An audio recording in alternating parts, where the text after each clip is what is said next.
And we're back, episode 26 of the AI Code Central podcast. What up? This is What your up? boy Charlie. We got Connor Douglas. He's a paid ads marketer expert. And we got Mallory Lohr, Let's go. community and brand experts. Again, episode 26, we've got a good interview with our old pal, Steven Steerman. He's the CEO He's still a pal. of Synth.ai. He's a beautiful animal. He's a And legend.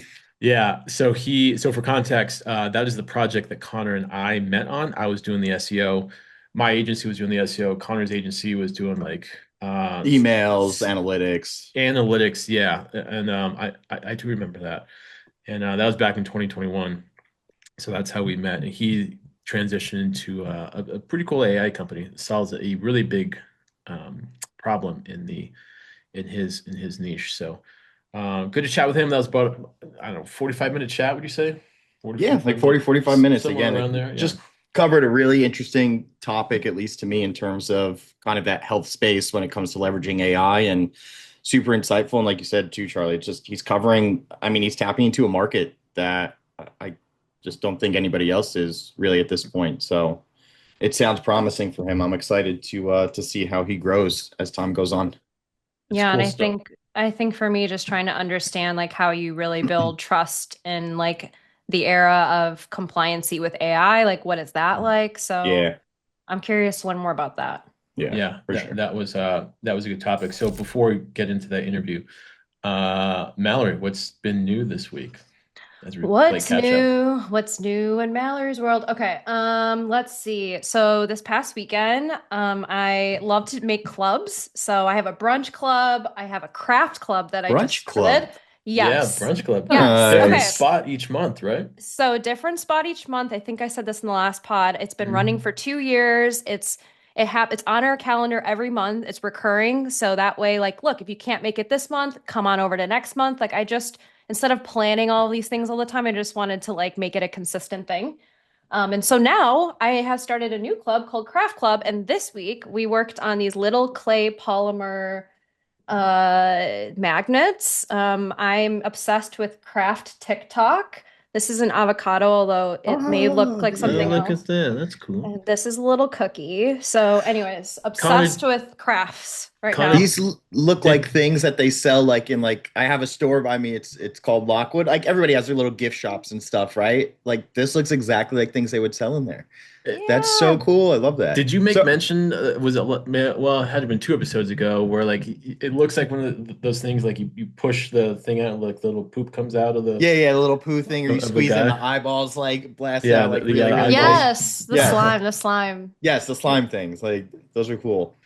Oh, that's Gotcha. fun. I love Which the little also, trinket stuff. yeah, I love the trinket stuff. The slime stuff's interesting because that whole market is fascinating to me. Like people like overnight making millions and millions and millions of dollars over launching slime companies, which is topic for another day. That's a But thing. that is a thing. Dude, TikTok, you can make You a the said thing. company out of slime? anything Slime. though. Slime. Like back in 2021 or 2020, I felt like it was the rise of slime content. It was like ASMR, like watch me make this Oh kind of slime yeah. and this kind of slime. And then people wanted to buy it. And so people were making businesses out of it, like Wow. overnight, and it's really successful businesses on TikTok. So It's like a sensory um thing for a lot of people, yeah, right? They like that. So I get exactly. that. But what else? Honestly, the rest of my weekend's pretty chill. I'm starting to watch Harry Potter because it's a tradition for me every time this year, as the lame ass millennial that I am, Solid. to Uh, Solid though. rewatch the Harry Potter movies. So I'm also doing that. my girlfriend loves Harry Potter, loves Harry Potter.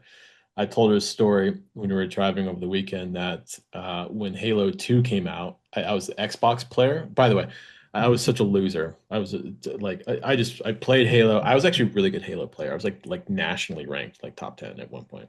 That's sick. Why does that Uh, make you a loser? That's awesome, well, okay, Charlie. I guess back then I was a loser. Now I'd be in like a hardcore like e-game like Yeah. Hall of Famer, like retired jersey in the rafters, like a whole ceremony for me, all of that. So Halo 2 is my game. So anyway, maybe it's a Reddit thread. I don't know. Somehow I found out that in Harry Potter, Snape kills Dumbledore, and I had no context of what that meant. So before that book was debuted, I would go out and run around I would jump in the Jeep and lay on the horn. Nah, nah, nah, nah, Snape kills Dumbledore. Snape kills. I'm just, yeah. I was that Wow. guy. Yeah. Charlie, I know. no. All I right, know. well, this is the last day of my podcast. So this podcast, but I told my girlfriend, she was like, "Oh my God, you did not." She like starts like shaking like that. She goes, "No, you don't know. They were friends. That like nobody knew who Snape was or like Dumbledore. Maybe it was Dumbledore. I don't know." She like told me the whole thing. I was like, "Okay, I okay, kind of you get need it." to go watch the movies. So if Dude, you have haven't, you never seen them at all, Charlie? I've never seen the movies. I've Dude, never read the books. dude, they're great movies. Like I'm not like I'm like a Lord of the Rings guy. Like I love those. Like I could watch those nonstop, like every day. But Harry Potter's fantastic. Like you gotta I've watch it. never. No, okay, I've never got into it. Other You know than well, what? other than this on is your Xbox sign. Live. So Mallory, they have I just got an ad for it because I'm bit, New York City, big on Broadway. You guys have Broadway down in SF as well. Yeah, So, yeah, yeah. by Love the you. Broadway. But Tom Felton, the guy who played Draco Malfoy, is now playing it in New York City. He's playing himself because the play Ugh. takes place when they're all older. And we've seen it. My wife and I have seen it before, but we're gonna go back just because I mean Tom Felton, he's in it. It Yeah, looks awesome. 100%. Oh, I want to see it. Okay, that sounds really cool. Have you ever seen the play? I haven't seen the play. Oh, it's really good. If you have No, but I time to need do it, to. I go need for to. it. It's awesome. Hmm. And Charlie, you need to watch the frickin' movies, I I can't okay? will. believe that, Okay. Charlie. That is When you read like that book, And I will wait, read. and your girlfriend likes Harry No, she Potter. So like she's all how is about it. she how is she Yeah. not had you watch these movies yet? I right. don't Like you're not understand. being forced to. Yeah, Like she was trying to. Oh, How I did I see. I negotiate? see. I think we settled on like a Hurricanes game. 'Cause she's from North Carolina, so we settled on like a Hurricanes game. But okay, I will watch one. Okay, I'll Um, read the book that you sent me, okay? okay, so all right, at the same time, you read the book, I'll watch there it Win is. Without Pitching Manifesto. Yeah, great This is book. the book that Charlie sent me last week to prep for one of my potential client calls and to lock it down. So I haven't read it yet, and he gave me a really hard time about it, but I will read it. She like And then you opened the will watch Harry box. Potter. Like she like had to take out a pair of scissors and like open the box. Like I sent it to you like 5 days ago. Like the call was on Friday. I made sure it got there by Thursday.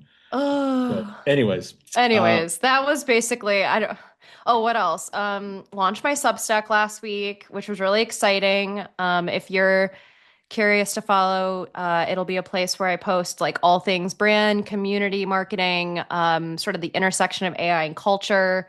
I'm about to come out with a piece this Thursday that focuses on the fact that the world needs less brands and more communities.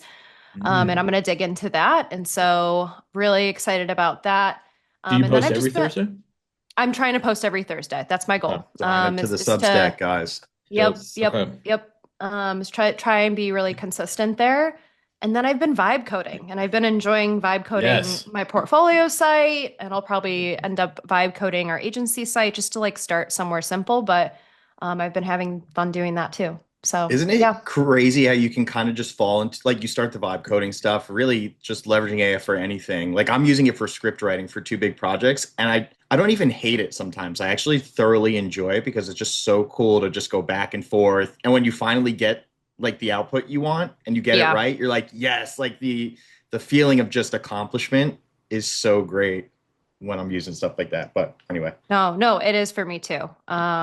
And so I'll like go in ChatGPT and I'll have it like give me, which I could probably just do in Bolt. I don't know why I'm doing this, but I go into ChatGPT and then I share the output and prompt with Bolt. I'm like, I want these changes, help me revise the prompt, and then going back Mhm. into Bolt and then giving Yep. it this like every single time. It's not like a just do that. It's like a very detailed Did you Super breakdown. detailed. Did you Yeah. start with a PRD or is it just like here's context of like here's who I am, here's the agency that I want, and then you kind of spit it out? I mean, both. It was like, here's like the one pager that I created about my agency, and here's like exactly what I would like out of the site. Like, so it's kind of a mix of both, giving like some references and outlining what the PRD would look like. So yes, and that's been my time over the last week, guys. What about you, Connor? Yeah, Yeah, Connor, well, how's life? I haven't been on with you guys. I'm back after a week off, a hiatus or vacation, By the so to way, speak. So we put sorry to cut you off. We put in the header of the the show outline. I was like, oh, I guess Connor's here too. Like, Yeah, Yeah. thanks a lot, guys. The Yeah, disrespect. I'm the back. disrespect. Okay, I'm back. yeah, And he's very, back. very involved this episode. Okay, Yes. so back off. No, anyway, last 2 weeks have been pretty good. Again, I missed the last episode. I was up in Vermont. My wife and I, again, our whole thing is we want to see all 50 states. Vermont was one of the easiest ones to get to. Quick drive, only about 5 hours for us. So went up. It was nice, beautiful. It actually, so we went to two places. We went to Stowe and went to Burlington. Burlington's like the bigger city. Stowe is more so. Think about like, picture a movie where they would like maybe like burn witches at the stake. And that's what Stowe reminded me of for some reason, just like very old looking churches and homes, still really pretty. But it ended up snowing up there, which was really, really nice. We like the snow and all that stuff. Isn't that So where that was a good Blair trip. Witch Project was? No, Was it that's Vermont? Salem. Salem. Oh, okay. Right? That's No, it. maybe Yeah. not. I don't know where Blair Witch Project was, but Actually, Salem I is don't in know. Massachusetts. I've never been there. Okay. I would okay. love to go because I love God, that movie Halloween. scared the hell out of me when I was in middle school. Now it's But the stupidest freaking movie I've ever yeah, I seen. mean, what's the scary movie where they have the close up of the camera and someone's like nose is just constantly dripping? Oh Like, yeah, their boogers are like yeah, hanging yeah, out. yeah, yeah. Or But like anyway, the Family Guy who's like, yeah, something about a map, something about a map. Movie's over, everybody looks pissed. yeah, exactly. But that was a Anyway. cool trip. And then the last week, I've been just like knee deep in creating and customized CRM for two clients. And Go High Level is Custom CRM. it's like it's a customized Go High Level, right? And it's like Go High Level has like all these APIs you can write and all these connectors and everything, but there's nothing that's like native in terms of what these clients want to integrate. And as much as I kind of push back, I'm like, hey, maybe we go a different route or you do this or that. They're just like, nope, I want to use High Level and this is what I want it to do. And I'm like, being the agency, you kind of have to appease and say, sure, like we'll try and put it together. And I've just been, doing it myself because I've tried to hire devs to do like script writing, like front end script writing, and they want like 125 to 150 an hour. I get it. You got to make it. It's difficult to do. But at that point, it's like, I'm just going to go over to Claude Code, plug in what I need, ask it. And listen, maybe it takes me an extra hour or two than it would for the devs to do. But I've done it all myself and I've done it with relative ease where I'm just able to get it accomplished. It's just so much customization that they want that it kind of becomes a headache. I mean, Charlie, you with like campaign pods, it's like having to go back and forth where I've had to give it a rest. I mean, I think last week alone, when I got back Tuesday, Wednesday, Thursday, and Friday were like 14 to 16-hour days for me just to get all this stuff done. Which again, listen, that's what you got to do sometimes, right? It's like there's some bad with the good, but so I've been really, really, really into that. And then yesterday, I'm not a huge like wrestling fan, but my buddy is a really, really big WWE fan. Like we love WWE growing up, right? Like, Stone Cold Steve Austin, The Rock. Yeah, dude, I was a huge, huge wrestling You guys do fan. like backyard wrestling and throw each Oh, other's dude, we had a elbows trampoline. We would like throw each other all over the place. Like we would get out like a mini ladder and then my parents would come out and scream. We'd be like, what are you doing? Like, put the ladder away. Like You hit each other with a ladder? dude, hit each other with ladders, with chairs, like Oh my just God. dumb kid stuff. Oh my God. So my friends maintained his passion for wrestling, and I, I kind of keep up with it. I don't tune into it like that anymore. But so John Cena, which I think we all kind of know John Cena, whether from wrestling or being an actor. Do you guys know who he is? So Yeah, he follows me on X because he follows Does he? everyone on X. He does? So- Really? What? I don't No know. I feel like way. he does, but he follows me. So He doesn't we're, follow me. we're besties, guys. What? We're That's not. crazy. Does he We're really not. follow you on We're X? not besties. He does, I think. Yeah. Oh, that's pretty cool. But it was his very last like wrestling like match or something. So and it's at Madison Square Garden. So we got these like amazing seats, like maybe like 10 rows back from the ring, Wow. a little Hell yeah. further. And we just went yesterday and we just had a blast. It was cool because it's nostalgic for me, right? It's kind of like this is what I grew up with. This is how Yeah, him that's and cool. I became friends when we were like 12 years old. And now we're both 37. So it's just kind of a nice time to spend together and be nostalgic. So that was my weekend. It was a nice getaway after the 14, 16 hours, last week and just kind of taking it easy yesterday at least and enjoying some quality time with friends. So that was my Sounds nice. couple weeks. Did you bring a sign? No, I didn't bring any sign. I wasn't that committed to it. There's obviously plenty of, it's crazy how some of these people go all out. Like I respect it. It's like, Do they give you Comic-Con, like signs? dressing up. No, they don't give us any signs or anything. Oh, okay. But some people go with signs. Some people are like dressed up as like their favorite wrestlers. They're bringing like Love. replica belts. That's Like they're cool. just That's so dope. into Yeah, it. yeah. And some of these people have like these outfits that they're insane. Like it looks so cool. But I'm just Good for not them. into it like that. I'm not Yeah, passionate yeah. enough to take the time to do it, but I That'd be commend the fun. people who do. Really, really do. It makes the experience super fun, you know? It Yeah, does. that's Yeah. It cool. does. That's But yeah, cool. that's been my past few weeks. So, staying busy as usual. But Yeah. Charlie, what's going on with you, man? Yeah, I went to so I live in Colorado, ready to move, and girlfriend and I went to we buzzed over to Raleigh. So it's from DIA from Denver to Raleigh. I don't know, it's 3.5 hour, just shy of 3.5 hour flight, so not bad. Buzzed over there and we got a rental. No word of I have this in my notepad. No word of a lie. We turn on the radio. First, it's already playing. The song it's already playing as we're driving back is "Kiss from a Rose" by Sia. Yes. It's a classic. It's a classic. It's all-time banger. Yeah. All-timer. Absolute. And I started laughing. She goes, "Oh my God, don't you talk about that in your podcast?" And I started laughing. I was like, yeah. I Yes. was like, okay. So Ba-da-ba, ba-da-ba, yeah. Da ba. da All right. da da da Oh. da da da Oh, yeah. da da da Maybe da. this is the theme. We can Yes. kind of rip it a little bit for AI Yes. Code Central. We start Okay. like, I know there's probably Okay. copyright infringement there, but how long has it Um, been? Isn't it done after a certain amount of time? oh, We're is it good. the IP? Okay. Yeah. Yeah, yeah. Yeah, so when that played, I was like, all right, yeah, it's gonna be a good trip. So we got a place in Cary, it's a suburb of Raleigh. We checked out some places, talked to her, or we met with her friends from college, which was super cool. Yeah, Raleigh's a cool place, very, very friendly. It's not that Colorado isn't a friendly spot, but I mean, like you're in Raleigh and we are at a barbecue place. Unbelievable barbecue, Oh, incredible the barbecue. best down there, man. I had smoked turkey. Woo! It was Ooh, mean. ooh.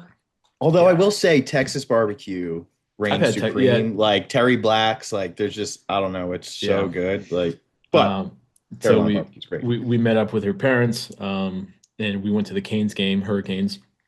They were playing Edmonton, which is pretty cool because the best player in the NHL, well, the two best players play for Edmonton, Connor McDavid and Leon Draisaitl.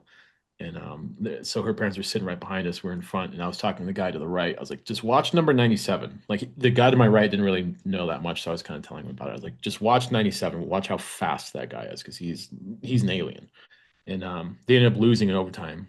Carolina lost, but there's a buzz in that arena. Like they love their Canes hockey, which is pretty cool.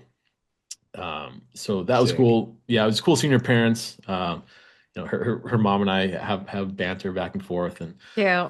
her dad is super cool. I call him Disco Stu. He's the man. Disco Stew. Yeah, Disco from The Simpsons. Yeah, and so that was cool. I have a couple notes here. Got first song, and then the trip to Raleigh. Like Raleigh, to me, like especially driving around at night because I'm so used to Denver, like Denver proper, with all the lights and it's the city. It's a big city. A Yeah. lot of those Yep. houses, to me, I just got the feel were haunted, and it was kind of creepy, like driving around. Like I mean, we're Where in kind the of in the woods. Carolinas? Yeah, yeah. So I don't know. It was just like I didn't go in. We had like a pretty good size shed in the backyard, and I wouldn't have reason to go in there during the Airbnb stay, but I didn't because I was afraid it was haunted because Oh my God. it looked haunted and Charlie's afraid of ghosts, everyone. oh, terrified of guys. Oh Like my it God. was so Wait, have quiet. you ever had a ghost encounter to be scared of? I mean, I don't know that I haven't seen a ghost because like maybe they're next to my bed when I was sleeping last night. I don't That's know. a great way I to. don't I don't know know if that I haven't seen a ghost. I don't know that they weren't next to my That's bed. good. Like, how do I know Yeah. that? I don't know. Uh, So yeah, that city was cool, great vibe. That was fun. And then we saw her friends from college. So she's known them for a long, long time. So is the plan you're thinking about moving there, or for sure you guys are gonna move there at some point? Like 80%. Wow. it's exciting. Were you looking at places while you were there too, Yeah, or was it just more to just So visit? we were looking at places. We're driving to like different neighborhoods. We went through like downtown and then like some suburbs. Like here's the downtown, and then we went like directly like north, and then like to the east, and then we just Yeah. we got kind of the lay of the land. And Denver is a very high priced city for not quite like SF. or New York, I guess. Yeah, I know it's really expensive here. There's no doubt about it. Yeah. Yeah. I'd say they're probably New York City and SF are probably on par with one another when it comes to cost. It's insane. Yeah. Yeah. Absolutely insane. So But you're so close to everything. That's what makes it kind of worth it. I mean, I think that's what I'm paying for. Like what I tell people, because everyone's like, oh, you live in San Francisco, it's so expensive. And it is. But at the same time, I feel like I'm paying for like a quality of life sort of thing. Like I Yep. can go surfing whenever I want. I can go to, down south to Santa Cruz or Monterey. I can go up north and explore the redwoods, or I could go to Napa and Sonoma and drink wine. I could ooh. do a quick road trip to Tahoe and I can go skiing and snowboarding there. Like the access that I have Mhm. to sort of, yeah, everything that's got Everything. that Yeah. exactly. It's just to me, I'm like, it's worth it. Now, if you're Yeah. someone who's like, I know folks that like come to the Bay Area and they're just here to work and not really sort of enjoy the what the city has to offer, which is totally fine if that's what you want to do. But I it'll think it's come like to. if you're more of like a homebody, Oh like yes, bigger like cities aren't really like, so, yes, thank you. I was gonna say, like, if you're looking for a nightlife city, this ain't your city. You should live in New York. So there's that. But also, if you're not someone who like likes to hike and enjoy nature and all of that good stuff, then like you might not be getting, what you really can get out of the Bay Area and San Francisco. Mm. So maybe it's just not worth it if you're not that, that's kind of so person. interesting to And that's hear. okay. Because Mallory, last time I went to SF, it was probably just after COVID had been done, so it was still a little kind of shaky with travel, Yeah. and but the nightlife there was kind of lacking. And it's like, well, I'm big. My wife and Really? I are big on dinners, going out for a Yeah. cocktail, a show, just something, and it just like after dark in SF, it just everything kind of closes early, and I was really shocked by it. That's But I weird. guess that kind of just validates, that's Yeah. just the lifestyle there, Mm. right? It It's a is, little bit it is, earlier. it is. And look, like you could come here and definitely have a great dinner and cocktail and go to a Oh, we did show. for So sure. like it's possible, but it's not like the city's known for it. You know what I mean? Like you're gonna get so much more of that even in like New York, and I would even maybe argue Chicago and LA, but like San Francisco is a little bit of a sleepy city, and people don't realize there's less than 1 million Interesting. people that live here. It's a That's very wild. small city, so it's not. Anywho, I love it, and I when I first came to San Francisco, I hated it. And I don't know if we talked about this, but yeah. So, but it is expensive, no doubt. So we saw some cool places. Saw cool neighborhoods. People were cool. I told Connor this when we were chatting on Friday about campaign pilots. Like, holy smokes, there are some slow drivers. Goodness gracious. That was an adjustment. So, I'm surprised. It's the East Coast. I feel like it would be a little, more aggressive, even if it's mm, not New York. You know what I mean? Like, I don't know why I assumed that. um, I feel like it is kind of like, I mean, New York City is, I feel like I can drive anywhere after driving where I drive oh every yeah, for day. sure. It's like, it's absolutely nuts. But Yeah. that is a little surprising for down south because I feel like it's like, I just feel like they always drive fast down there every time I Mm. visit. But Yeah, other than that, it's a cool spot. I will move out of Colorado and I'm gonna miss the mountains. I'm gonna miss, just buzzing up an hour and a half west to go downhill, go throw myself down a mountain. I'm gonna miss how mountain close are you to the towns. mountains in Raleigh, though, if you go there? It's not the same because I was talking to ChatGPT and some of the guys at the hockey game. It's like it's not the same as the Rockies. They're there, Yeah, but it's not the same as like Yeah. Vail or Breck or Winter Park or right. Keystone, wherever else. So you guys will get it when y'all come here and we get some places and hammer out some content here in the mountains of Colorado. You'll get it. We gotta Yeah. do that. Yeah, there's a vibe. So yeah, that was it. That was it was a good trip. Smooth flights too. And Love I was that. gonna ask what do y'all watch on plane flights, but I think we'd save that for a different episode. So that'll be the next one. Cool. Should we throw it over to Steven? Yeah, let's The Let's kick do it interview. it. off with Stearman. Okay, cool. Here's the interview.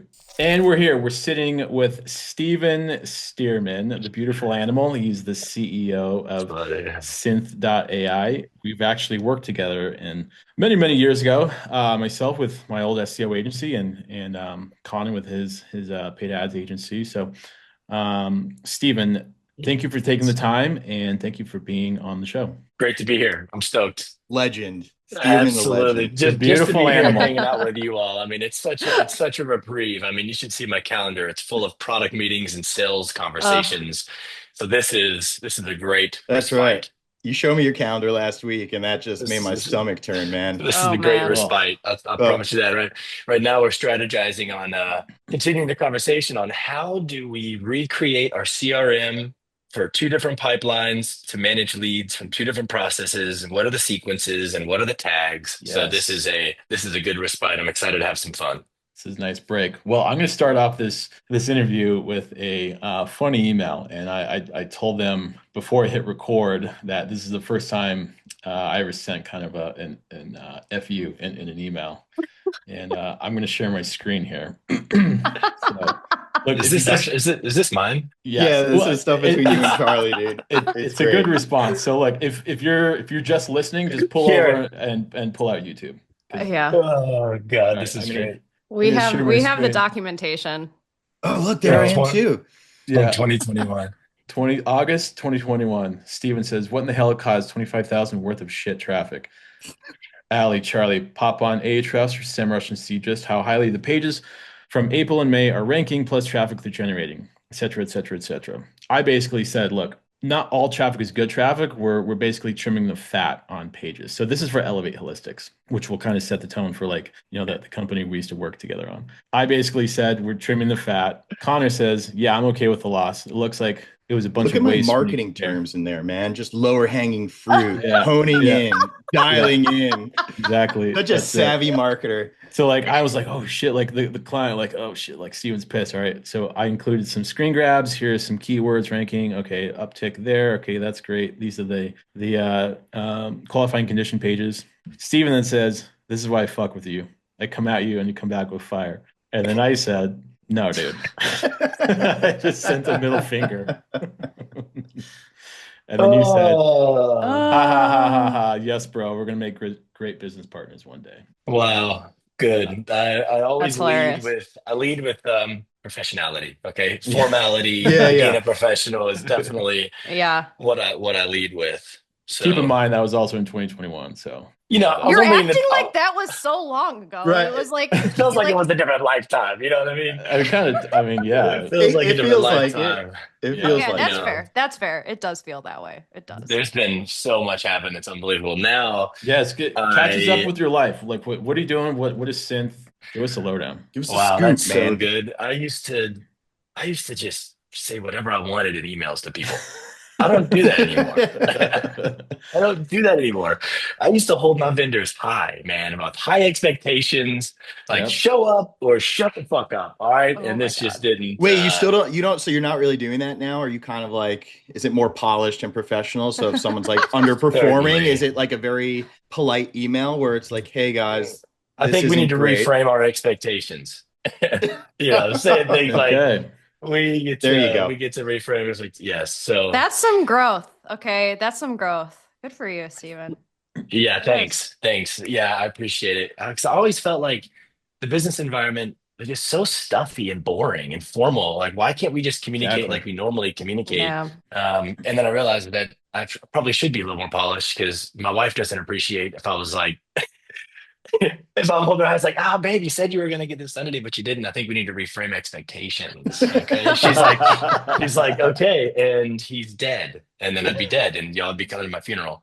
Uh, Um, so with Synth, I just took it over in July. It was it's a AI company that helps automate psychologist reports. So when I took over in July, it's coming out of what's called a venture studio. Y'all are all probably familiar with the model, but for people who aren't, they have, a venture fund has a small team, an operations team that gets fielded opportunities and they choose what they want to invest in. A venture studio has a team of researchers and a marketer, an engineer, a product person, and the researchers basically go out and find opportunities and then create businesses around them. So they'll find design partners and then start to deploy capital and resources around an opportunity and treat it just like a sales funnel but it's more of an opportunity funnel. And then as the opportunities get more real, then they'll start to incorporate this design partner. They'll sit in the office with them. And then once the business basically has the first MVP built. They'll bring on a CEO. The CEO then gets a chunk of the company and then goes and raises capital around the business. Once it's capitalized, it's basically spun out of the venture studio and it's on its own, right? So it's actually a really tough model to operate because you have the overhead of extremely talented team could be 10, 15, 18 people. Yeah, pricey. So you have to raise all the money to be able to live long enough to then see these opportunities all the way through. So Synth, it came out of a venture studio called 19 Days here in Tulsa. It's the third company, really the fourth. The first one failed. The second one is just getting its legs. The third one's about to raise a seed. So really, we're the fourth company that's created coming out of it. They started doing all the research last November. So months ago, the product hit the streets in May, and then I took over in July. We had a few $1,000s in revenue, and I took over and just a few customers. Now I think this month we'll hit 30,000 in monthly revenue. So we're really excited. We went from losing 70K a month to now we just lost 20K. And this month I've added a few people, so I'll probably lose about the same. So our burn is extremely manageable, and we're growing at about 20% a month. So if I So keep yeah, doing that, I'm going to have your an break even, outstanding Yep. business. your break even's like what, the new year, Steven? I mean, we'll know in Projected? February, pretty sure. Yeah. Yeah, Yeah. And that's assuming that I don't cut some people. If they don't produce, 5x what I'm paying them, then they better be producing that 5x value or they're going to be gone. So, or we don't bring on more people, but I think that we're going to break even in January. that's Although awesome. I did just bring on Delve, shout out to Delve compliance software real quick, because those guys are managing everything. They're cheaper than what I was doing, and I'm going to have SOC 2, GDPR, all the things so much Yeah. faster. So really excited about what's possible with this new technology, not just Delve, but AI in general, AI native companies that are relying on agentic processes. It's so exciting, right? It's just changing everything. I can't wait to see the software industrial complex take a massive shit. And Delve is going to do what, Steven? That's like going to help you with compliance in regards to, GDPR, SOC Suck 2, too. yeah, ISO 27001. Yeah, they bundle it all. They include the services. We're just kicking off. So I'm really excited. I might just be too excited, and we'll see what actually happens when the rubber meets the road. But compared to the others like Drata and Vanta, it looks way better. that's So Yeah, awesome. I we're see not talking Vanta shit on branding. compliance, but Yeah, I see Vanta branding all over San Francisco because I do live in San Francisco. But I am curious, Stephen, because it's not just about like GDPR and SOC 2, but it's also the fact that like there's a health sort of component. And so like how do you deal Hmm. with things like HIPAA? Like what is that like? it's a part of it. So I mean, Oh, it is. Okay. they're managing that whole Okay. validation. The problem with HIPAA is it's a regulation. It's not like a certificate. So you kind of make your case for what you qualify as and what you're obligated to follow under the rule because of, are you a business associate? Are you a covered entity? We're a business associate of the covered entities. And so we have to follow the breach notification law and the security law, but not the privacy law, but maybe the privacy law. So those things we have to talk to our attorneys regularly and get feedback on. Everyone thinks they're HIPAA compliant just by like signing a BAA and doing some encryption, and it's just not true. So that's one of the things that actually keeps me up at night is Yeah. this compliance, because like I don't know if you all just saw that crazy Claude announcement that they were using Claude to execute a cyber attack and Anthropic actually stopped it. Like that shit is crazy to me because like we have it's not just like, oh, Connor got a cold and got some amoxicillin. Like Yeah. the data that we have is Sensitive, man. like Really like sensitive. everything about their mental state and status and all the fucked up things that have happened to them in these reports. So this stuff really keeps me up at night. So I'm excited to have what I think is going to be a good partner to really speed this up, and we can actually go international too. We're going international, baby. That's awesome. So, Steven, just out of curiosity, too, I mean, I would assume you kind of had some of the knowledge and wherewithal about the HIPAA compliance stuff just based. I mean, your whole career really is health, right? In that health industry, telemedicine with Elevate Holistics. You've done some stuff at Craft as well. So, were you Yeah. able to kind of bring a lot of that over into Synth and kind of apply it, or was it more of a clean slate and you really needed to like you need to do something entirely different because it's just a different sector? Like, Well, I'd say more clean slate because every other opportunity was outside of the insurance realm. So really companies don't have to be HIPAA compliant if they don't take insurance because they're not considered a covered Yeah. entity. So like cash-based clinics don't really have to. Everyone just does it because that's kind of the standard for compliance and it helps mitigate risk. So, with with other companies, everything was cash. We didn't do insurance, so we didn't have to follow everything. We had policies in place, but it wasn't like we needed to really worry about it entirely. This one is the exact opposite end of the spectrum. Like we absolutely must follow everything to the letter of Yeah. the law. And so it's been a big learning experience, especially as I'm learning about, well, where do these policies come from? It's like, oh, that's 10 grand to lawyers here. Got to spend a bunch of time writing policies here. So I didn't have any of that existing elsewhere. So it's all net new, and it's been daunting as like a non-technical, non-security founder, right? Trying to put this stuff together, right? Just working with lawyers and other Yeah. people. It's like you don't really know. Someone's like, yeah, that's going to be 12 grand. It's like, I don't know. How do I know if that's a good deal or not? Right? Right. There's Because you just so just much haven't gone through before. information asymmetry with all these conversations. So that's been a brand new process, and I've spent a lot of time thinking about it. And like when you made this, when you made the switch over to join with Synth, did you kind of know that going into it, that was going to be one of like the main objectives for you to check off the list, so to speak? I think it's gotten more and more important as I've been in it, especially seeing how much interest we have internationally.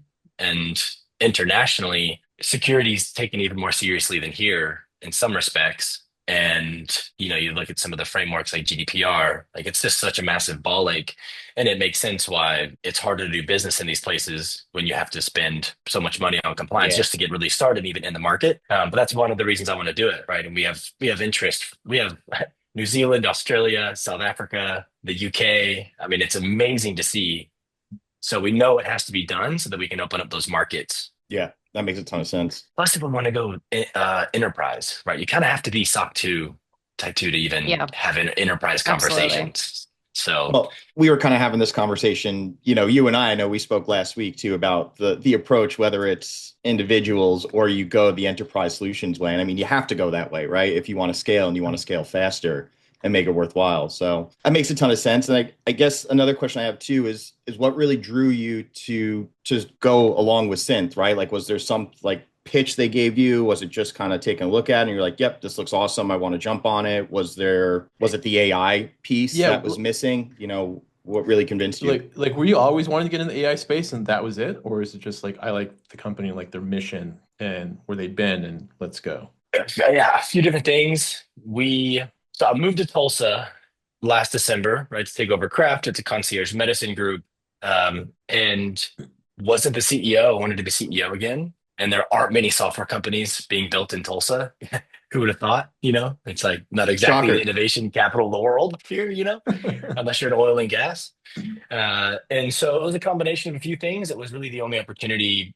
I took a leaders, like an AI leadership course, machine learning course, loved it, absolutely loved the possibilities, love what's just automation. How do we have lean teams? How do we connect systems? How do we use it to our advantage? So that's always been really exciting. And I wanted to be in the space. So I'm invested in the Venture Studio, so that when I got an email in April that said we're hiring a CEO for this company, I was like, this is me. Like, this Yeah. is me. This is Yeah. me. Like, I've never done a B2B firm before.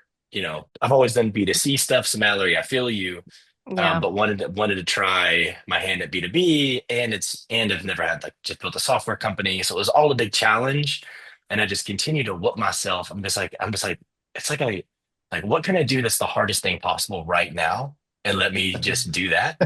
I'm like, oh, why, Atta boy. Atta why Yep. boy. do that?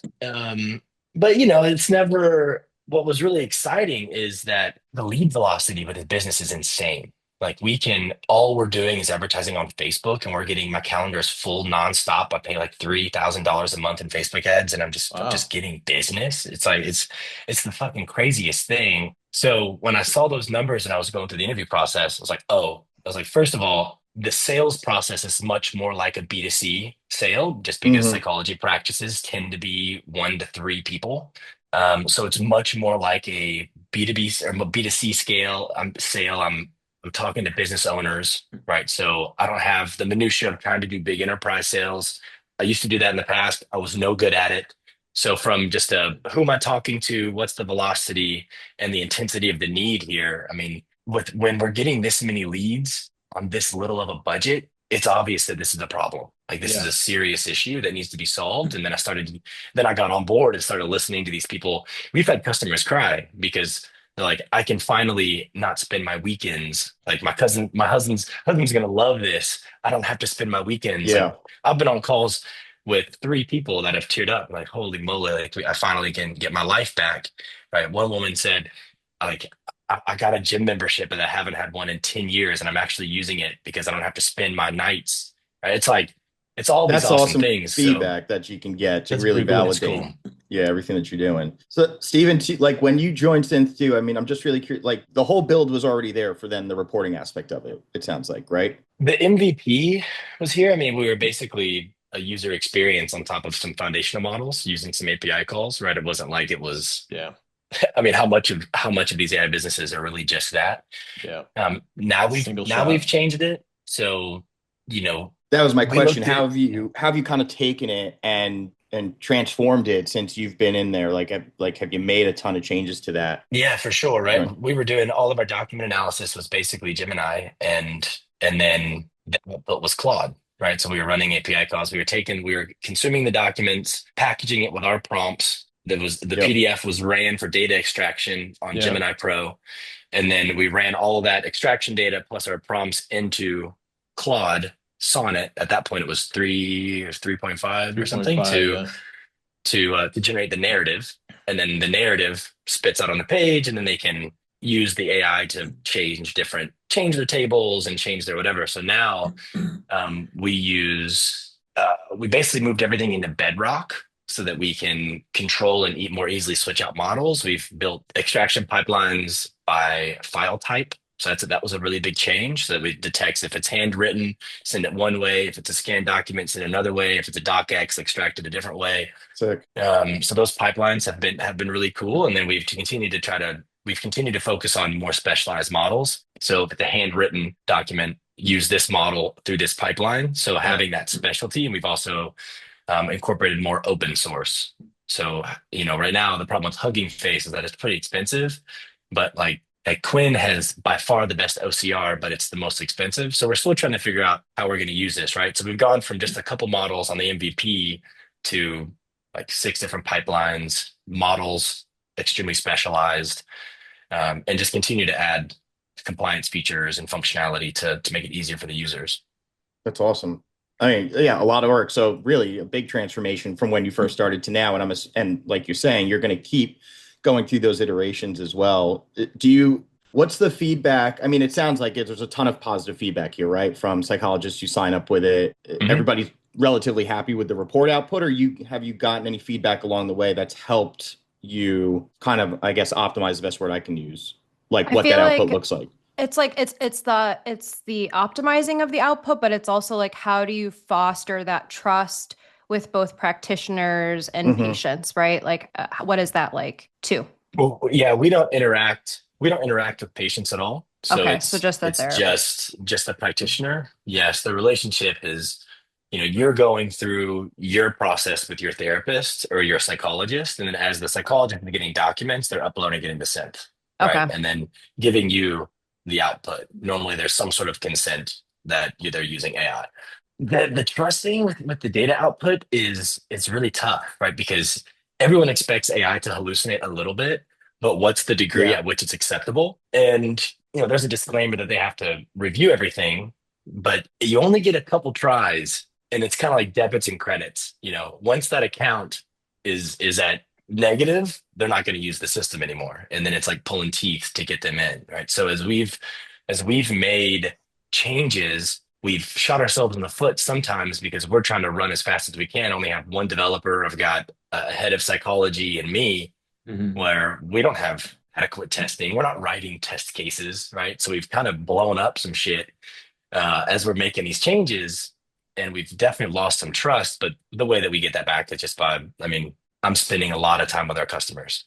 I mean, I'm giving credits anytime that we mess up, I'm giving them credits on their account because we're a usage based, right? So another cool thing about AI is that we're usage based and not just subscription. So we can easily give them credits back, but we're also our average customer is worth a lot. So our wallet share for these practices is quite high relative to software spend because they're able to like literally not have labor, which is like people are getting rid of transcription services and dictation services and Yeah. ghostwriters and Mhm. contractors to use Synth. And when they're depending on us, it's great for the business model, but it means we have to get our shit right. And so when we fuck it up, then we're very apologetic. And Well, it's I funny you mean, say, it's like Your damage control, huh? I mean, Yeah. Steven, it's damage kind of, control a lot. I get it. I get it. Yeah, 100%. And Stephen, you had mentioned you guys are running Facebook ads, and you've worked with marketing agencies, myself, Connor in the past. What have you taken from that in the past, like what you've learned from working with agencies and marketing into what you're doing now with Synth? What have I taken from the past? I'd say right now, like I'd never seen paid ads work before. One, I've never seen it. Really? Never seen it. We spent 125,000 on ads at Kraft Medical. Connor remembers, none of them work. We've spent so much money. Is that like a product market fit thing, or is that just like or like a Shitty messaging website, thing, shitty flow. I mean, all the things, or all I of it, mean, yeah. all of Mallory it. would know, like Bad messaging, yeah, I was gonna perhaps, on say these ads. No, I'm just kidding. Brad Oh, community it was or literally it was a bad experience. You think about it was just friction the whole way through, right? So right now, one of the things we focus on is how do we reduce friction, right? Like my yeah, just make whole it as simple as possible. I'm biggest thinking thing, man. about Yeah. I've got it up on my board right now. Like, are we building features that delight? Are we building features that are we reducing friction through every step? Are we anticipating their needs? Right? Like these are what we're focused on now. We didn't have that perspective back then. So are we, I mean, I got that from one of, Lenny's podcast thinking through like if friction, it's like, how do I increase the velocity of the user getting into the system? Well, it's the user experience. But from these Facebook ads directly, I am working with the art director, the creative director she's fucking perfect. And like that is probably the biggest difference that I think, other than like, there's actually a big need for what we solve when people are searching for it. I have psychologists at home on the weekends just doom scrolling on Facebook and Instagram, and then they see our ads. Like there's certainly a mix of all of that, but I haven't actually worked with the creative director where I'm like, wow, that feels good. Like, oh And wow, what is that's that that's like? What nice. is that messaging like from a high level without getting into what exactly it is on the ads itself? Like, are you speaking to the problem? Is it a problem versus solution type messaging? Like, I'm just curious, like what's really working There's there? yeah, I think there's four ad sets running right now, and it varies. There's some like one that some of the pain points, like we know that psychologists hate doing data entry into tables. So one's about no longer doing Jargon. data entry into tables. One's about write reports in minutes, not hours. Hmm. Got One's it. about like regaining freedom, right? Like there's some of that, but the best return right now, I think, is the one that's basically write reports in minutes, not hours. That makes sense. So my husband is a chiropractor, and the amount Mhm. of time he spends writing patient notes is insane. And in fact, we were just having this conversation recently. I'm like, you could save so much time and get your life back if you didn't have to do these freaking patient notes. So I'm not in that field, and I don't understand, but I'm seeing it firsthand in my Yeah. life. And I'm like, there's gotta be a way to solve for this now. So Well, I could on see why that, that works. I will tell you that one that would do him great to look at, which is who we're kind of modeling our security as a strategy off of, is Heidi. If he hasn't seen Heidi, Heidi's a great solution. So Okay, Mallory's on it cool. right now. I She's know. like, heck I, yeah. Yeah. She's like, he we needs more free literally, time I with mean, low me key, we now. kind of had an argument about it because I'm just like, there's so many tools out there now. Like, you're just yeah, like, he's like, well, I'm worried about it being HIPAA compliant. I'm worried about this. And I'm like, yeah, but you just got to do the research. We got to like test it out. Like, if I'm going to my vet and I'm going to like all these other places and they're already figuring out ways to incorporate it, I'm like, you as a small business owner, like, there's got to be a way to do it. So this the other is one. the conversation I needed to have today. Well, that and MD Hub. So I'd say you can start at those two. And they're MD Hub's out of SF. I don't know where Heidi's out of, but Heidi is the most compliant solution in the world. They've got a contract with the National Health Service Oh, of Oh, England. wow. They're compliant as fuck. good. So that's what we're coming Cool. after. Yeah, I mean we're basically trying to do the same, like we just rolled out dictation we're rolling out an ambient listening solution. So we're doing what everybody else is doing, right? We find our wedge. Our wedge is the toughest pain point right now. And then we're going to build horizontal on the workflow. All right, So, ambient listening, AI agents, right? All those things. Dean, would you say like MD Hub and then the other one that you mentioned, is it what is it? Heidi. Yeah, Heidi Heidi? Health. Would you view those as competitors then to Synth, or is it a little different market? Yeah, really good question. So I say right now, because they help with notes but not reports, they're really nothing. Like people are using them some ways. I would consider them more of a substitute than I would competitor. I think about the large language models as substitutes as well. They're like quasi competitors and substitutes because Hmm. they're a tough thing to sell against for someone who's savvy, right? You get a lot of people who just want the solution that's going to be the fastest, most convenient, right? Even though they're Yeah. paying 10x more for Synth than they would ChatGPT, because we're compliant and all the things. But I see Gemini and ChatGPT and all those as competitors, but also substitutes. And it's to keep up with them is tough. Like our user experience has to be top notch, right? As opposed to because they're getting better and better all the time. And those Yeah. are the expectations that users have, right? All of our psychologists, almost all of them use ChatGPT. When I come across a customer who hasn't used any AI yet, I don't even know if I like it. I don't even know if it's a good thing because prompting is such a foreign Probably concept. not. Yeah, at Yeah, that point for probably you. not. It just Such a foreign concept. So it's interesting, right? 'Cause someone's like, I can do most of this in Gemini. And it's like, yeah, if you yeah, want to build your custom gems and sign the BAA and but do all the that's what it things, then like is. totally, Yeah, you should do that. I've heard a podcast. I can't remember the podcast, but look, with our AI app coming out, there's APIs, there's GA4 Search Console, Google Ads, and it aggregates everything together, and then you can do your data reporting that way. And then a friend asked me, like, why don't you just upload to GPT? And I referred to a podcast, and I can't remember what it was, but it was something like, it's not purpose built. It's not like a direct fit for what it is that that person is trying to solve. Therefore, it's Yeah. more friction. Therefore, that Yeah. customer will probably just, get distracted and do something else. And I think purpose built solutions with a good brand that we've learned from Mallory and good paid marketing from Connor, because I'm so deep in the SEO space. Like that's what I've learned has like scaled like crazy. The day that ChatGPT and Gemini and Claude and them actually raise their prices on consumers is going to be a day that I'm jumping for joy. Yeah. Jumping for joy. That'll benefit you guys heavily. I think too, though, it's like you mentioned, you could have any psychologist go on to a Gemini or Chat or whatever they want to use, but you'd have to be really sophisticated in the space to know the prompts, right? To even put in there to get the output you're looking for. Otherwise, I just don't think it's refined enough. Like I'm assuming, again, the way you've set It's it up true. is you have some set of prompts or something that you're telling it to look for specifically so that the output is unique for each case, and two, actually providing valid information as opposed to, I mean, listen, a lot of AI stuff output to me is junk when I go on ChatGPT or Claude, right? You really Wow. have to validate it. It's slop. It's slop is the best way to put it. So Yeah. definitely a good point there. I just think you'd have to be really, really sophisticated in the space to even think about doing that as opposed to using something like Synth. But just my take. Yeah, it's true. I mean, we have customers setting up like Claude projects, but it's few and far between, right? The people that are really leveraging them well are doing just fine and saving a bunch of time and money too, right? That's why, but there's the compliance issues, I was right? just Like, gonna say I wouldn't trust my patient's info with ChatGPT, even though I won't lie. No. Like, and I sure a lot of people put in very personal information on ChatGPT. So and I it's guess that, which silly. is it is silly and it is scary actually. How much personal data people probably place into ChatGPT. So I wouldn't trust my patient notes to be on there. What if that got leaked? Exactly. And it You used know, to or index on Google too. Yes. just go on a Correct. search, right? We should Yeah. probably all go on ChatGPT and be like, tell me about Steven Steerman. Like, tell me about Tell me Charlie about those. Hernandez. Tell me Tell about tell those me emails we used to No, send. because like literally 2 years ago, if I looked myself up, there was nothing.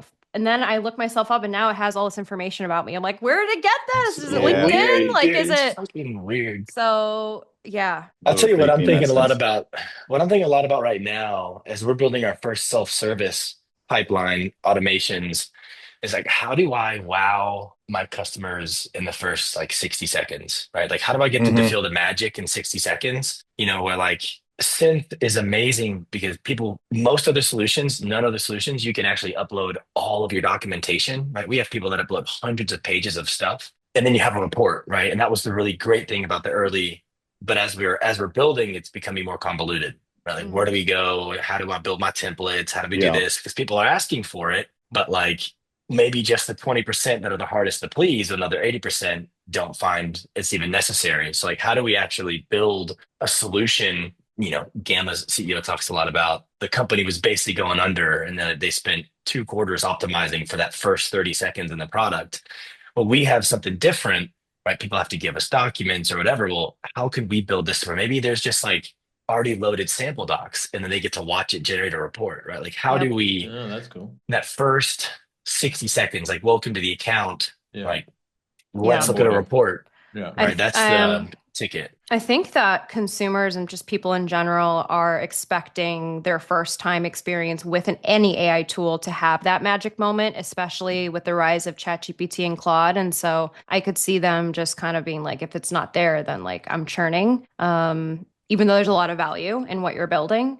But I think there's a lot of expectation around having that magic moment for sure. I mean, my time at Bolt was that, right? Like you're seeing the code, show up in real time. You're like, what is this magic that's happening in front of my What eyes? is this? And Yeah. yeah, Crazy. yeah.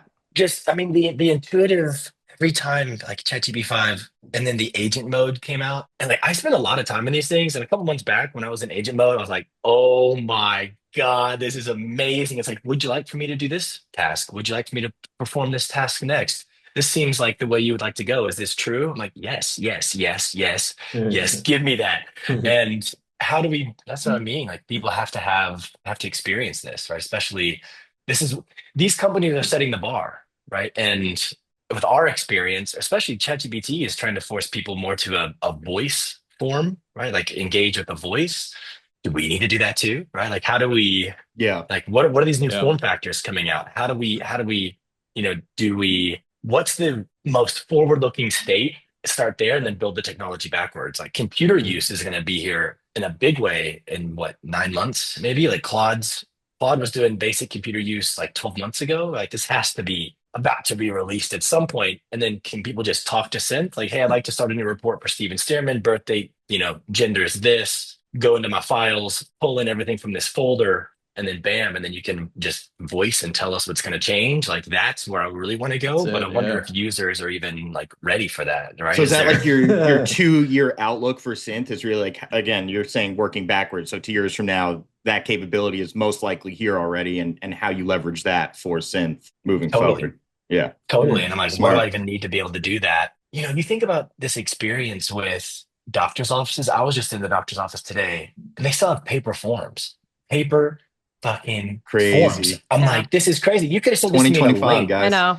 They're Send this to me in a faxing link. stuff probably. They're faxing things. I Like, had a dentist office ask me to fax something at like my Whoa. insurance They card. still I'm do. like, what? I'm like, Still I do. don't know where to go for a fax machine. I'm like, I'll just drop it off, guys. Like, is that better? Like, it was nuts. Couldn't believe it. So, we think yeah, about what an intake process can look like today. Like it should be a voice agent that's dynamic with decision trees that's saying, is this what you're experiencing? And it's saying, well, that's not it. That's not it. Let's put in some screeners. So that's really where, Hmm. like, as we want to create more yeah. of this workflow, it's much more of an agentic workflow clinical sidekick with a psychologist, right? Where it's like, all right, Mallory is a new patient and we just basically press go and the voice agent engages, starts collect information from you via text, from a call.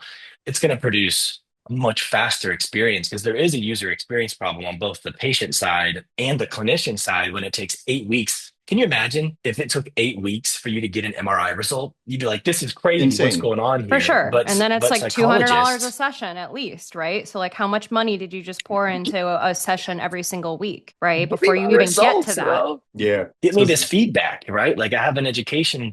What if I have an education accommodation that I need and my psychologist is taking 8 weeks because they've got a bunch of new stuff and report writing takes so long. So we could just solve all of So this over time. it's not just about the magic moment, but it also seems like it's about how do we take these practitioners that are used to using technology from the Stone Age and educate them and give them a super easy way to onboard because we know once we do that, like they'll be hooked, right? Like they're gonna want to like of course, everyone's going to want to, stop using fax machines and paper forms. So, right. So it's You'd about that think. too, I Totally. think. You'd think. I think. Yeah. Well, Yeah. you'd think. You're right. You're right. And where Def- are we? How did Bolt, maybe you were not even there yet, but like through this, you've got your early innovators, right? And then you've got your, what is that? Then you get to the innovators dilemma, and then you get over to this early majority. Like Right. do you think Bolt has Bolt reached the chasm to the early majority I yet, don't or are think we so. still? No, I think there was a stat that was shared. This had to be a few months ago, but it was something like 10%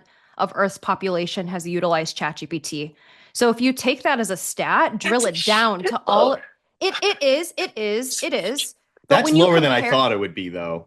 but if you compare it to like how many people are consuming social media platforms and the rest of the internet, it is technically low. Oh, And I interesting. even saw another Mm. stat in that most people that are using AI are making over $100,000 a year. So the people that know how to use these tools are people that Interesting. already come from a background of like having probably the privilege of being able to like get easy access to these tools or learning these tools or what Mm, have you. So and then with the vibe coding space, I think a lot of that space was actually marketed towards like indie hackers, developers, like, Yeah. folks that want to become founders. I talked a little bit about prosumers with you, Stephen, before we even started recording, which to me is like, someone who wants to become a content creator. They buy all the gear, but they've Mhm. never actually been a content creator before. So they'll buy the fancy camera, they'll buy the like nice mic, right? They Mm. want to become an expert in that and they're starting to purchase things that like will lead in that direction, but they don't have the knowledge or their skill set and they're seeking that out.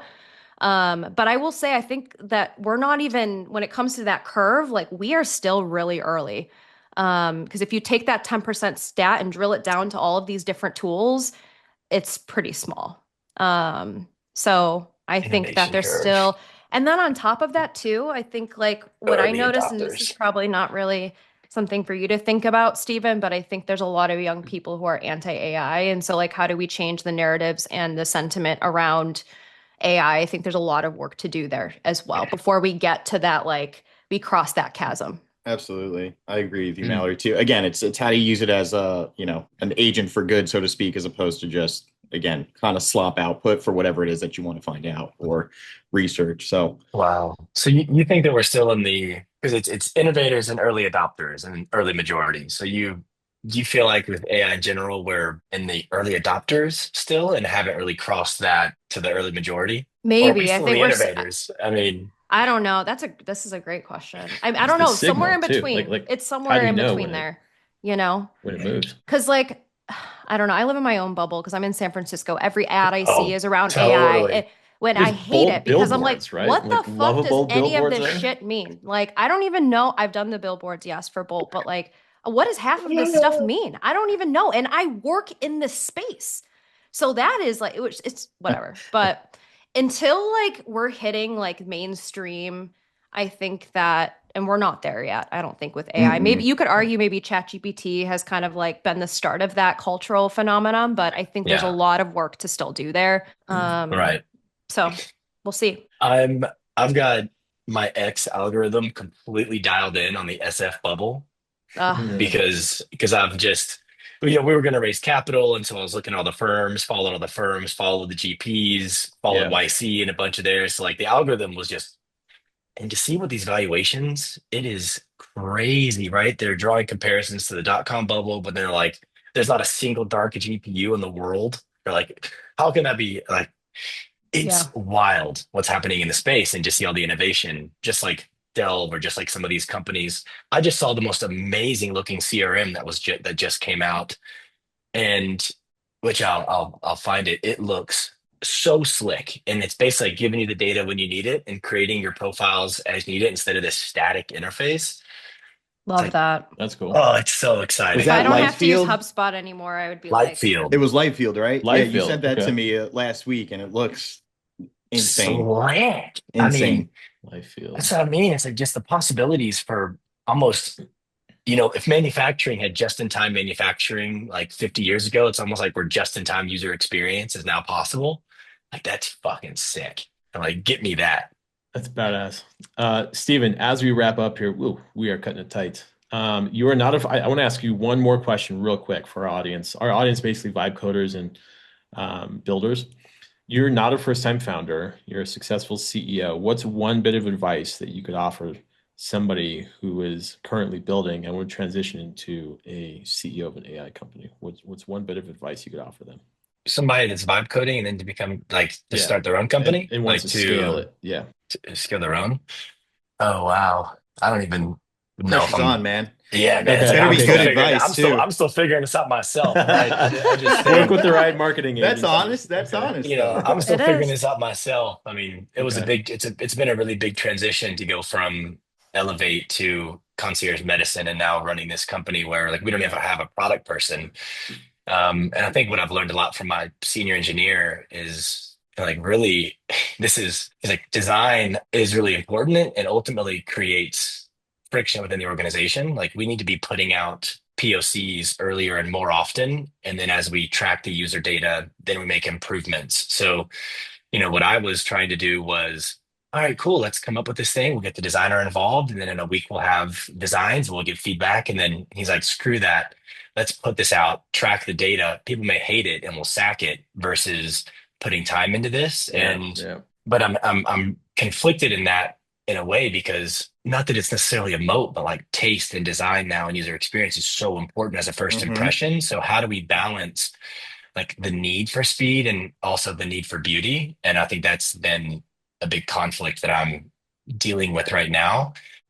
Also, how do we how do we balance like new features and functions to get new customers versus going really deep and dialing in the current experience with limited resources, right? We're not funded. We've got one dev. So how do Yeah. we balance that plus risk mitigation? Like we think about this compliance stuff, like it's going to take 20% of our time. Well, that's 20% of time we're not moving features and functions forward for new Yeah. customers or the new user experience. So balancing like growth, near-term revenue, like building the things that give me near-term revenue versus long-term revenue and trust in the market. I'm still figuring this out. I mean, I think Yeah. about this all the time. I wake up, I don't sleep as I'm thinking about this stuff, right? And that's like that balance is tough to really nail down for me. Gotcha. Gotcha. Well, Stephen, thank you for taking your time. We appreciate it. And where can people find Synth and Stephen? Synth.ai.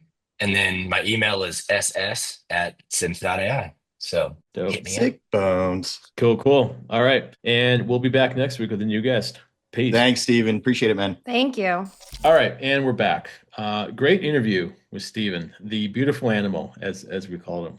He really is. I have now been able to understand what you meant by that, and I get it. I get it. The golden retriever energy. Great dude, sharp dude, I very love how smart. that was. He had mentioned that too to us. Literally said golden retriever Yeah, like 30 minutes after I had mentioned about his personality, which yeah. he is. You know what though? Great It's dude. awesome, dude. It's really fun and kind of I'm looking for the word. I don't know. It's just nice to really see growth though, right? With people that Yeah, you've worked with for so long and colleagues and just kind of where he was when we started working together and where he is now and the way his mind thinks and works. And it's cool to see that transformation in people, right? As you yeah. work with them and as they kind of go down their own path. So super insightful conversation with him and some deep insight into what's going on with Synth, which I thought was really cool. Yeah. So I shared that story with Kaz over the weekend. Kaz is our old COO at the time, and I showed her that email. I told her the story of the email. She goes, "Oh my God, you have to bring that up. You have to share that email story." And I was like, "Okay." So I pulled up that old email thread, Did and Kaz and Steven ever like converse much or Mhm. not really? Yeah. Yeah. He goes, "I love her." He goes, "First of all, I love the accent," and I was like, "It weighs on you after a while because it's just a very irritating voice." Charlie. Yeah, Charlie, get your shit together, Charlie. Oh, Yeah, I heard that quite a bit. But no, she's great. But yeah, Stephen loved Kaz. He's like, oh my God. He said the word he used was curt. He goes, I love it. I absolutely love it. And Correct. so great interview. Big things from that dude. He's gonna scale that company. Like no Yeah. question, he will scale that company. yeah. Um, I mean, there's already signs of it, right? I think there's a yeah. definite need for it. So I'm excited to see him build in that space. I'm excited for that space in general. And I've learned about a few new tools that I sent to my husband as we were speaking to him. I'm like, you need to look into ID. You need to look into this. Like, if you don't, I'm gonna look into it. Yeah, yeah. Well, good stuff. Okay, so we're going to start this week, and we're going to, given our efforts in the AI space and building and marketing, and Mallory's past expertise in the community and branding, we're going to start talking about different topics in the world of AI. So we'll just say like this week in AI is again a working title, and that leads to our rebrand, the AI Code Central, which was created by an SEO guy. So That's a okay. You've done couple great a as an couple SEO of guy. We're a good. couple episodes ago, we went through the rebrand process. Mallory pulls the curtain back on what goes into that effort. So Mallory, what can we Okay. update with the rebrand efforts? Yes. So right now we're in a place where we need to kind of create a short list of 2 to 3 names that the three of us are really excited by. And then from there, what I'd like to do is work with an amazing graphic designer that I've loved working with named Fiona to kind of create some sort of visual directions for us to go down. Hmm. And then from there, we start actually working on updating everything.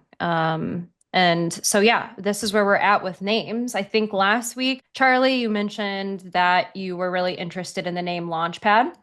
So that is something that I was kind of playing off of. Okay, wait 1 second. Okay. Okay. So Launchpad AI was, I think we talked about Launchpad. And then what I did was I kind of just like added the AI twist to it. I've been kind of back and forth on do we use AI? Do we not? Because like it's of course it's an important keyword, but it will differentiate us. But at the same time, I'm just like, I hate putting it in the name, but I'm open to it. And so this first one, yeah, Launchpad AI. I don't think that there's any other sort of mainstream podcast that covers this name. What I like about it is that to me, it covers kind of the fact that we're for builders that are looking to scale their product, right? And do that marketing. So to me, Launchpad kind of insinuates that. So that's the first one. And then you'll see that some of the other names have to do with the word build. So the next one is just Builder's Foundry. I think like the word foundry itself talks about like bringing new products and skills together, right? Like this is the age where people are building brand new products. I mean, Charlie, you're in the midst and the process of building Campaign Pilot, right? And so although it's not like the sexiest word, I would say, there's something to that. And then the next one is AI Brand Lab, which I actually want to do AI Marketing Lab, but from what I was looking at, it seems like there's another podcast that may already exist that's called that. Really? But brand does insinuate marketing focus. Hmm. To me, it's not just about the design, it's everything that we've been talking about since I've joined this podcast. So I think that could be an interesting play. And I think it's not that far off from AI Code Central. Like it's still like, you know what I mean? It still has like three words there. I think it's just kind of more, yeah, high level is what I guess I Hmm. would say. Okay. The next one is called Builder Sandbox. So it kind of captures like the playfulness, I think, while at the same time, like to me, a sandbox insinuates like experimentation, right? Trying to learn new things and having the space to do that. And to me, that's kind of what we're doing too. Like we are marketers that have expertise in this space, which is great, but we're in this entire new landscape. And so we are sort of taking the playbooks that we've written and we're kind of flipping them on its head and we're learning new things as marketers, but of course, so do our users, right?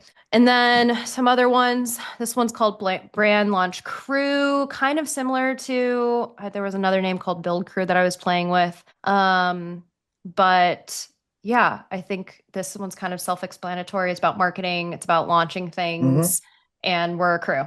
So not my favorite, but put it on here. Put it on here so we can react to things. And then the last one is called AI Marketing Makers, which is definitely a mouthful, but to me, it like perfectly kind of covers what we're doing. We're creating a podcast in the AI space. We are all marketers, and to some extent, we're all makers. Right? We have our own agencies. We're building our own products.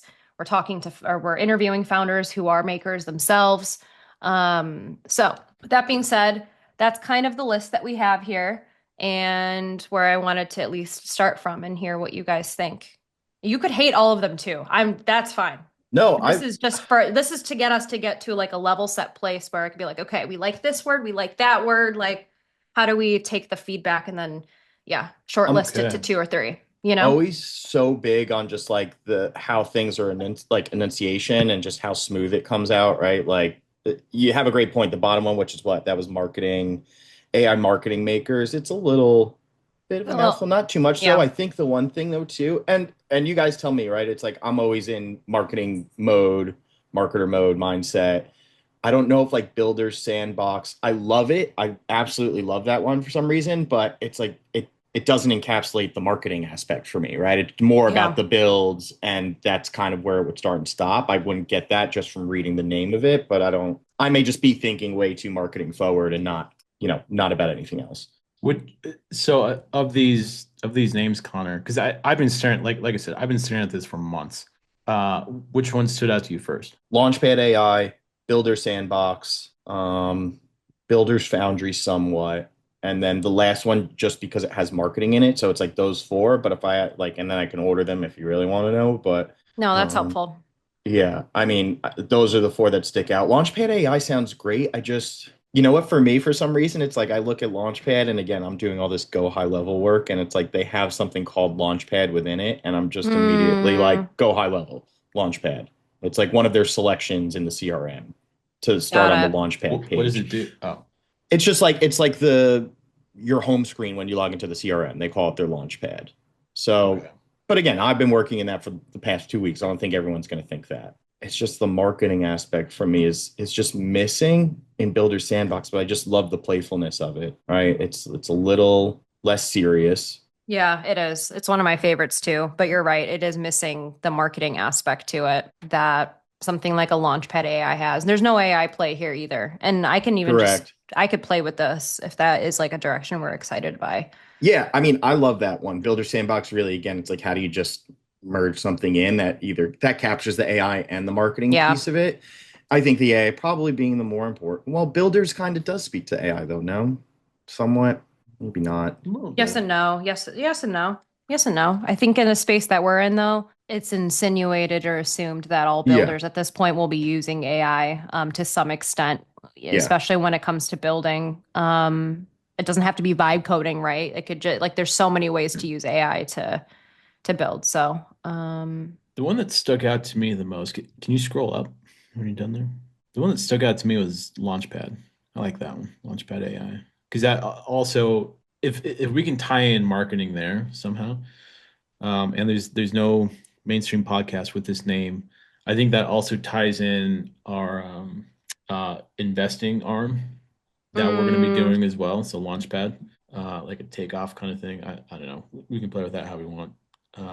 I think that that ties that in as okay, well. cool, cool. I like Launchpad. Yeah, that would be. Okay, okay. um, and then yeah, I mean, I guess after that, after I guess after this, we have to find domains. Actually, you know what? I'm going to make note of that. You got to find domains and then social arms um, Yep, yep. and all that. Make sure that's all clean and Okay, so I think what available. I'm gonna play with then is like Launchpad AI and Builder Sandbox. And I Yeah, feel like those are the two to yeah. play with yeah, and have iterations of those that kind of address the stuff that you guys are talking about. And then from there, I'd like to move into let's figure out how we bring this to life. Like we have a mood board, we have some values from our workshop. Like I want to then take that and run in like three different directions, sweet. especially based off the name, because I feel like a name can also help it like give some direction to where you can actually take the brand itself.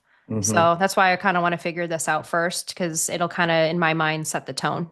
Absolutely Um, will. Oh, I get it. yeah. About like Builder's Launchpad. Oh, yeah. How That's would that also kind of no. cross This wires? I don't think so. I don't. I'd have to look into see like what other podcasts like Okay. exist with this name, but um, Okay. yeah. I Yeah. think we can find an iteration of this. I think so. Okay, cool. Cool. Let's Dope. go. All But yeah, right. that's the update. So next week I will be like, okay, these are, let's like lock down a name in our next podcast Woo! episode because we'll have some new iterations from these two. And then let's lock it down. And then let's move forward with figuring out everything else that's to come. So Things get real. Okay. Is that when Heck you yeah. sing the intro? with a new Yeah, that's why name. I'm gonna sing the intro. Now that I have this fancy new mic, I've thank you, Charlie. Oh I yeah, thanks Charlie Of for the course. stand and all that yeah, good jazz. Like Yeah. I'm not worried about this thing falling over now next to me. no, it's Thanks. great. You know what? I But I've actually don't have my stand. Yeah, we can't sound What? like pigeons when we talk about this stuff. Like that was the only thing going through my head. We've got to have nice gear. Yeah, I agree. But You- I've been playing around with OBS and a tool called, I don't know, it's some sort of synth, like reverb type of tool Mhm. to figure out how I can. Oh, you Oh, muted she's muted. it. When you As she's talking about the and synth tool I was to like, what? enhance it. Ah, sorry, I touched the thing and then I forgot. That's what yeah. makes it mute. But I spent like, I didn't mention this earlier, but I spent like 3 or 4 hours during the weekend just testing out different mic settings so that I could sing specific Mhm. songs. And then from there, I will then figure out, I'll make a little intro situation, you know. Okay. Heck So we'll, yeah. so we got a new name, we got a new intro, we got new colors, we got our pets' heads We're are getting falling. there. Okay, We're cool. getting Hell yeah. there. Dope. Let's do it. Okay. Did you So just Let's say do that our it. pets' heads are falling off? yeah, it's from That's Dumb and great. Dumber. I love the Dumb and Dumber I Yeah. love reference. it's Amazing. One of the another Pets' heads are classic. falling yeah, off. one of the best movies. They little sidebar here. They played that at Red Rocks not too long ago, and it was just it was so Oh, awesome. that's awesome. Red Rocks is so awesome. Anyway, okay. So that's the rebrand efforts. All right, let's jump into AI wrappers. I think this is always going to be a topic. And now Yeah. the first project I made was a forecasted SEO tool that helps in our sales process in our agency because we would get asked every single sales call, when are we going to get the money back? We don't care about rankings. We understand rankings is the mechanism.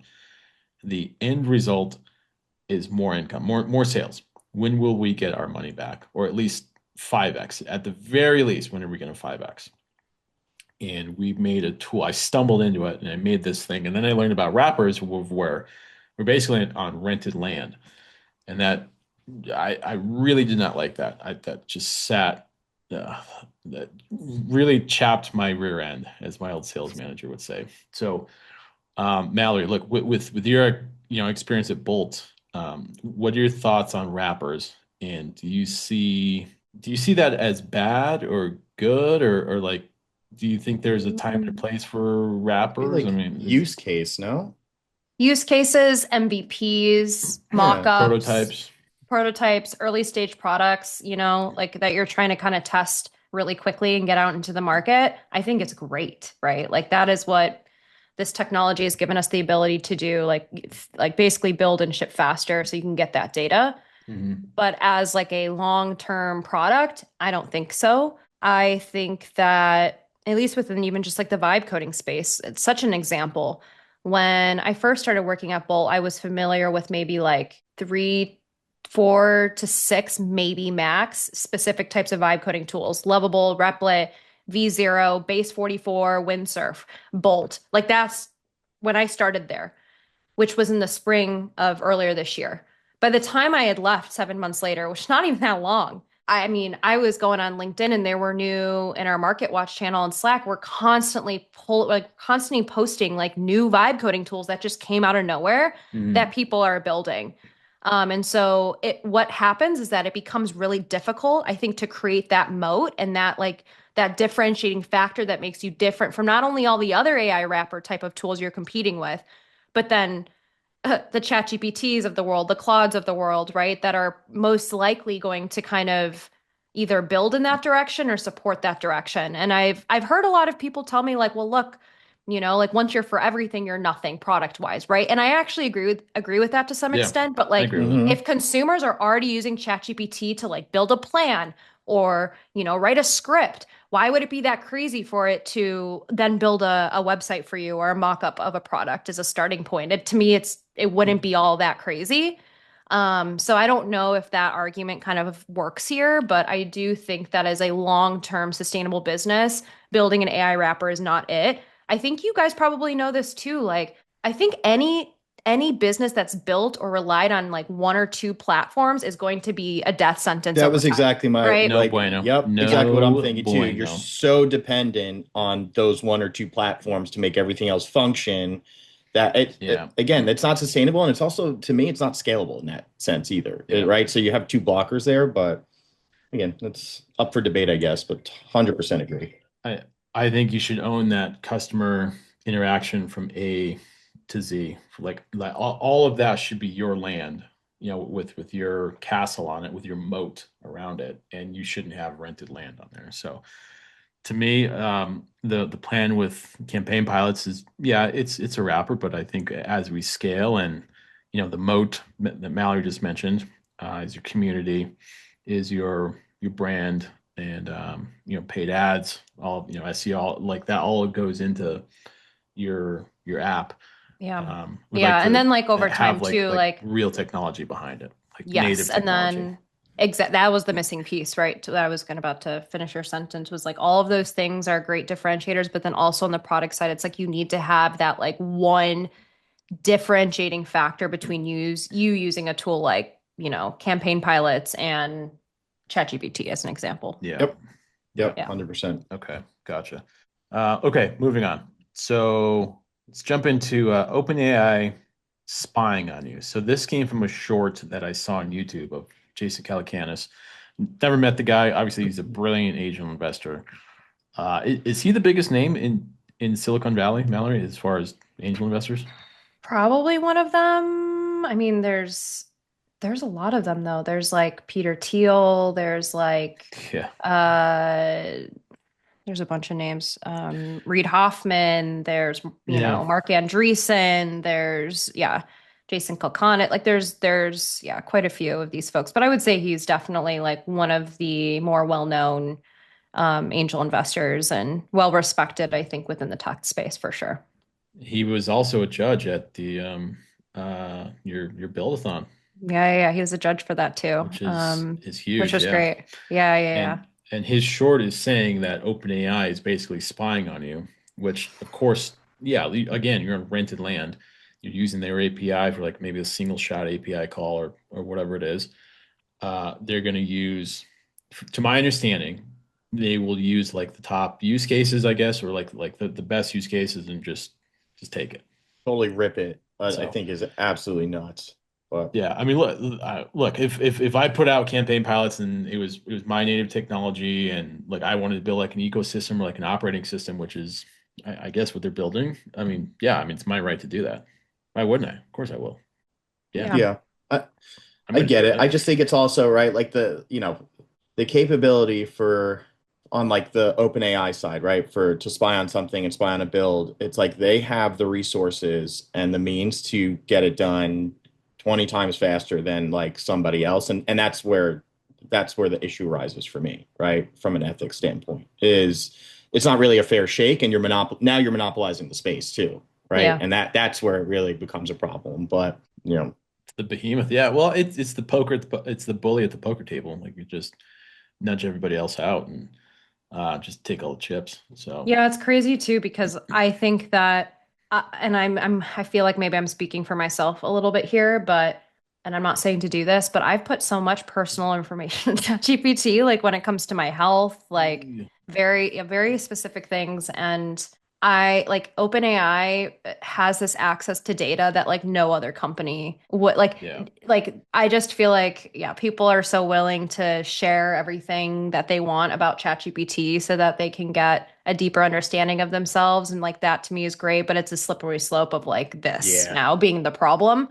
Um so First thing that yeah, popped in my head is like, well, okay, I'll just build with Anthropic then. But I'm sure totally. like they sure, would just do yeah, the same thing, right? yeah, Or it's like you're just kind of hopping around with APIs. Plus, I'm partial to Anthropic personally. Like I think it's easier to build with. I think so. All that to say, don't be on rented land. I guess it's like paid ads and SEO, right? Just do both, Yeah. somewhat. I kind mean, of. yeah, Yeah, somewhat. I think a little, you can kind of make the yeah, connection there. I But mean, because you're dependent upon these specific platforms and their rules and their guidelines and et cetera, et cetera.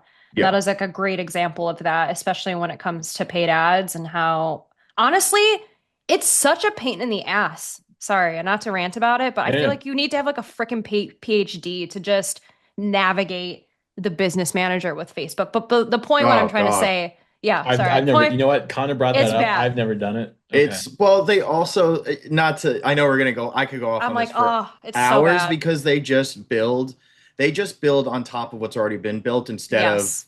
instead of going in, refining it, pulling out faulty, crappy code. It's like Hmm. it's just continuously building on top of it, and eventually there's going to be a point in time where they're going to have to go in there and clean all that up. I just don't. Maybe Yeah. they won't. I don't know, but it is a terrible, terrible platform in terms of how it's built out and how you have to navigate through it. I've used it for 10 years and I can't even find It's certain crazy. items in it. Gross.